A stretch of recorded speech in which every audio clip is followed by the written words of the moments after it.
ಅಣ್ಣಯ್ಯ ಇಂದಿನ ಸಂಚಿಕೆಯಲ್ಲಿ ಏನಾಗುತ್ತೆ ಅಂತ ನೋಡ್ಕೊಂಬರೋಣ ಬನ್ನಿ. ಅದಕ್ಕಿಂತ ಮುಂಚೆ ನೀವೇನಾದರೂ ಇದೆ ಫಸ್ಟ್ ನಾನು ಯೂಟ್ಯೂಬ್ ಚಾನಲ್ ನೋಡ್ತಾ ಇದ್ದರೆ ಹಾಗೆ ಒಂದು ಸಬ್ಸ್ಕ್ರೈಬ್ ಮಾಡಿಕೊಟ್ರೆ ವಿಡಿಯೋ ಇಷ್ಟ ಆಗಿದ್ರೆ ಲೈಕ್ ಮಾಡಿ. ಸ್ಟಾರ್ಟಿಂಗಲ್ಲಿ ಇಲ್ಲಿ ಸುಮತಿ ಬಂದುಬಿಟ್ಟು ನಾನು ನಿನ್ನ ಹತ್ರ ಮಾತಾಡಬೇಕು ಅಂತ ಅಂದ್ಬಿಟ್ಟು ಇಲ್ಲಿ ರಾಣಿನ ಕರೆಸಿರ್ತಾರೆ. ರಾಣಿ ಕೂಡ ಹೇಳಿ ಅತ್ತೆ ಏನು ಮಾತಾಡಬೇಕು ಹೇಳಿ ಅಂತ ಇಲ್ಲಿ ರಾಣಿ ಕೇಳ್ತಾಳೆ. ಸೊ ಆವಾಗ ಇಲ್ಲಿ ಸುಮತಿ ನೋಡಮ್ಮ ನಾನು ತುಂಬ ದೊಡ್ಡ ತಪ್ಪು ಮಾಡಿಬಿಟ್ಟಿದ್ದೀನಿ ಅಂತ ಹೇಳ್ತಾರೆ. ಅಯ್ಯೋ ಅತ್ತೆ ನೀವೇನತ್ತೆ ತಪ್ಪು ಮಾಡಿದ್ದೀನಿ ಅಂತ ಹೇಳ್ತಾ ಇದ್ದಾರಾ? ಖಂಡಿತವಾಗ್ಲೂ ತಪ್ಪು ಎಲ್ಲರೂ ಮಾಡ್ತಾರೆ ಅತ್ತೆ, ಆದರೆ ಏನಾಯಿತು? ನನಗೆ ಗೊತ್ತಿಲ್ಲದೆ ಇರೋಂಥ ತಪ್ಪೇನು ಮಾಡಿದ್ದೀರಾ? ಏನು ಮಾಡಿಲ್ಲ, ಏನಾಯ್ತತ್ತೆ? ಯಾಕೆ ಅಳ್ತಾ ಇದ್ದೀರಾ ಅಂತ ಹೇಳ್ತಾರೆ. ಇಲ್ಲಮ್ಮ ನಾನು ತುಂಬ ದೊಡ್ಡ ತಪ್ಪು ಮಾಡಿದ್ದೀನಿ, ನೀವು ಮೋಸ ಮಾಡಿಬಿಟ್ಟಿದ್ದೀನಮ್ಮ ಅಂತ ಹೇಳ್ತಾರೆ. ಮೋಸನಾ? ತಪ್ಪ? ಏನಂತ ಹೇಳ್ತಿದ್ದೀರಾ ನೀವು ಅಂತ ಅಂದ್ಬಿಟ್ಟು ಇಲ್ಲಿ ಮಾತಾಡ್ತಾ ಇರ್ತಾಳೆ. ಸೊ ಆವಾಗ ಈ ಕಡೆ ಪಾರು ಕೂಡ ಅಲ್ಲಿ ಹಿಂದೆ ನಿಂತ್ಕೊಂಡು ಎಲ್ಲ ಕೂಡ ಕೇಳಿಸ್ಕೊತಾ ಇರ್ತಾಳೆ. ಹೌದಮ್ಮ, ನನ್ನ ಮಗ ನೀನು ಅಂದ್ಕೊಂಡಿರೋಗೆ ಯಾವ ಫಾರಿನಲ್ಲಿ ಯಾವ ಇಂಜಿನಿಯರು ಅಲ್ಲ, ಹಾಗೆ ಅವನು ದೊಡ್ಡ ಏನೂ ಓದಿಲ್ಲ, ಅವನಿಗೆ ಅಕ್ಷರ ಕೂಡ ಗೊತ್ತಿಲ್ಲಮ್ಮ, ಅವನು ಪೆದ್ದ ಕಣಮ್ಮ ಅಂತ ಹೇಳ್ತಾರೆ. ತಮಾಷೆ ಮಾಡಿಬಿಡಿ, ನಿಮ್ಮ ಮಗ ಏನೋ ಅಷ್ಟೆಲ್ಲ ತಮಾಷೆ ಮಾಡ್ತವ್ರೆ, ನೀವು ಹಿಂಗೆ ತಮಾಷೆ ಮಾಡ್ತೀರಲ್ಲ ಅಂತಂದ್ಬಿಟ್ಟು ಇಲ್ಲಿ ರಾಣಿ ಅಂತಾಳೆ. ಇಲ್ಲಮ್ಮ ಇಲ್ಲ, ನಿಜಾನೇ ಅವರು ಇದನ್ನು ಅವನು ಮದುವೆ ಮಾಡ್ಕೋಬೇಕು ಅಂತಾಯಿತು ಅಥವಾ ನಾನು ಮಾಡಬೇಕು ಅಂತಾಯಿತು ಹೇಳಿಲ್ಲಮ್ಮ. ಬದಲಾಗಿ ಈ ಮನೆಯವ್ರನ್ನ ಅವನನ್ನು ಹೊಡೆದು ಬಡ್ದು ಮಾಡಿ ಮದುವೆಗೆ ಒಪ್ಪಿಸಿದ್ದು. ಅವನು ಮದುವೆ ಆದರೆ ಅವನಿಂದ ಸಹಿ ಮಾಡಿಸ್ಕೊಂಡು ಆ ಆಸ್ತಿಯನ್ನೆಲ್ಲ ಅವ್ರ ಪಾಲು ತೊಗೊಳೋಕ್ಕೆ ಇದನ್ನೆಲ್ಲ ಮಾಡಿದ್ದು. ನಾನು ಸತ್ಯ ಹೇಳ್ತೀನಿ ಅಂತಂದರೆ ಮಗನ್ನ ಸಾಯಿಸ್ಬಿಡ್ತೀನಿ ಅಂತ ಭಯ ಹುಟ್ಟಿಸಿದ್ರಮ್ಮ.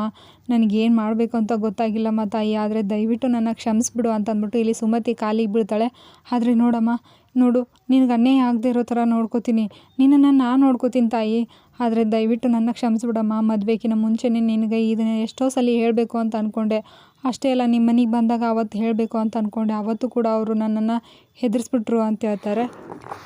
ಆದರೆ ನನ್ನ ಮಗ ಯಾವುದೇ ಕಾರಣಕ್ಕೂ ಕೆಟ್ಟವನಲ್ಲಮ್ಮ, ಅವನಿಗೆ ಲೋಕಜ್ಞಾನ ಇಲ್ಲ ಅಂತ ಇಲ್ಲಿ ಹೇಳ್ತಾಳೆ. ಇದನ್ನೆಲ್ಲ ಕೇಳಿ ಪಾರು ತುಂಬ ಶಾಕ್ ಆಗುತ್ತೆ. ಇಲ್ಲಿ ರಾಣಿ ಏನು ಮಾತಾಡಬೇಕು ಅಂತಲೇ ಗೊತ್ತಾಗಲ್ಲ, ಸೈಲೆಂಟಾಗಿ ನಿಂತಿರ್ತಾಳೆ. ಸೊ ಆವಾಗ ಇಲ್ಲಿ ಕಾಲಿಗೆ ಬಿದ್ದು ಎದ್ದೋಗ್ತಾಳೆ. ಇಲ್ಲಿ ಮನು ಅವರ ಅಮ್ಮ ಎದ್ದೋದ ತಕ್ಷಣ ಈ ಕಡೆ ಪಾರು ಬರ್ತಾಳೆ. ಅದಕ್ಕೆ ಅಂತಂದ್ಬಿಟ್ಟು ಜೋರಾಗಿ ಓಡೋಗಿ ರಾಣಿ ತಪ್ಕೋತಾಳೆ. ತಪ್ಕೊಂಡ ತಕ್ಷಣ ಈ ಕಡೆ ನೋಡು ರಾಣಿ, ಏನು ಯೋಚನೆ ಮಾಡಬೇಡ, ನೋಡು ನಾನಿದ್ದೀನಿ ಆಯಿತಾ, ನಿನಗಾಗಿರೋ ಅನ್ಯಾಯನ ನಾನು ಸಹಿಸಲ್ಲ, ನಿಮ್ಮ ಅಣ್ಣಂಗೆ ಇವಾಗಲೇ ಈ ವಿಷಯ ಹೇಳ್ತೀನಿ ಅಂತ ಇಲ್ಲಿ ಪಾರು ಹೇಳ್ತಾಳೆ. ನೋಡು ಅಳ್ಬೇಡ ರಾಣಿ, ನೋಡು ಏನೂ ಆಗಲ್ಲ, ನೋಡು ನಾನಿದ್ದೀನಿ, ನಿಮ್ಮ ಅಣ್ಣ ಇದ್ದಾರೆ, ನಿಮ್ಮ ಅಕ್ಕ ತಂಗಿ ಎಲ್ಲರೂ ಇದ್ದೀವಲ್ಲ, ಯಾಕೆ ಅಳ್ತೀಯ ರಾಣಿ ಅಂತ ಹೇಳ್ತಾರೆ. ಇಲ್ಲ ಅದಕ್ಕೆ ತುಂಬ ದೊಡ್ಡ ತಪ್ಪಾಯಿತು, ತುಂಬ ದೊಡ್ಡ ತಪ್ಪಾಗೋಯ್ತು ಅತ್ತೆ ಅಂತ ಹೇಳ್ತಾರೆ.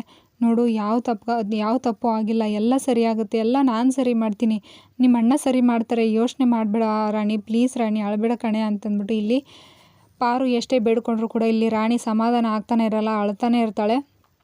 ಸೊ ಆವಾಗ ಈ ಕಡೆ ಏನಂತಾಳೆ ಅಂದರೆ, ಸರಿ ಈಗಲೇ ಹೋಗಿ ನಿಮ್ಮ ಅಣ್ಣನ ಮುಂದೆ ಎಲ್ಲ ಸತ್ಯನೂ ಹೇಳ್ತೀನಿ ನಾನು ಅಂತಂದ್ಬಿಟ್ಟು ರಾಣಿಯು ಇಲ್ಲಿ ಪಾರು ಹೋಗ್ತಾ ಇರ್ತಾಳೆ. ಆವಾಗ ರಾಣಿ ಕೈ ಹಿಡಿದು ತಡಿತಾಳೆ. ನೋಡೋಣ ಏನಾಗುತ್ತೆ ಅಂತ ಫುಲ್ ವಿಡಿಯೋದಲ್ಲಿ. ವಿಡಿಯೋ ಇಷ್ಟ ಆಗಿದ್ರೆ ಲೈಕ್ ಮಾಡಿ, ಚಾನಲ್ನ ಸಬ್ಸ್ಕ್ರೈಬ್ ಮಾಡಿ. Thank you.